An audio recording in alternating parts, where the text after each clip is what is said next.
അസ്സലാമു അലൈക്കും വറഹ്മത്തുള്ളാഹി വബറകാതുഹു. 23 പ്രഭാതം, പരിശുദ്ധമായ ഹറം. ഇവിടെ ഇങ്ങനെ നിൽക്കുകയാണ് കേട്ടോ, കഅബാലയത്തിൻ്റെ മുന്നിൽ. നമ്മൾ ഇന്നലെ വീഡിയോ ചെയ്തത് ആ ഭാഗത്തായിരുന്നു. അങ്ങ് പോയി കഴിഞ്ഞാൽ കഅബാലയത്തെ കാണാൻ പറ്റില്ല കേട്ടോ. അന്നേരം ഈ ഭാഗങ്ങൾ നിന്ന് കഴിഞ്ഞാൽ, ഹറമിൻ്റെ മുറ്റത്ത് നിന്ന് കഴിഞ്ഞാൽ നമുക്ക് 3 ഗേറ്റിൽ കൂടി നമുക്ക് കഅബാലയത്തെ ഇങ്ങനെ കാണാം. ആ കാണുന്ന മുനാരം 79, അതിൻ്റെ അപ്പുറം 62. ഈ ഭാഗങ്ങളിൽ മാത്രമാണ് ഹറമിന് ഒരു മുഖമായിട്ടുള്ളൂ കേട്ടോ. മറ്റേ ഭാഗങ്ങളിലൊക്കെ പള്ളിയുടെ വർക്കുകളും കാര്യങ്ങളൊക്കെ, പുതിയ പള്ളിയുടെ ഒക്കെ നടക്കുന്നുണ്ട്.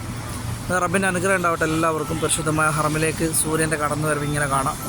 ഉദയം സമയം ഏകദേശം 6:40 കേട്ടോ ക്ലോക്കിൽ. അള്ളാഹു അനുഗ്രഹിക്കട്ടെ നിങ്ങളെയൊക്കെ. റബ്ബിൻ്റെ കാരുണ്യം ഉണ്ടാവട്ടെ. ഇവിടെ ക്ലീനിങ് കാര്യങ്ങളൊക്കെ തുടങ്ങി പ്രഭാതത്തിൽ. എല്ലാവർക്കും നല്ലൊരു പ്രഭാതം നേരുന്നു. അസ്സലാമു അലൈക്കും.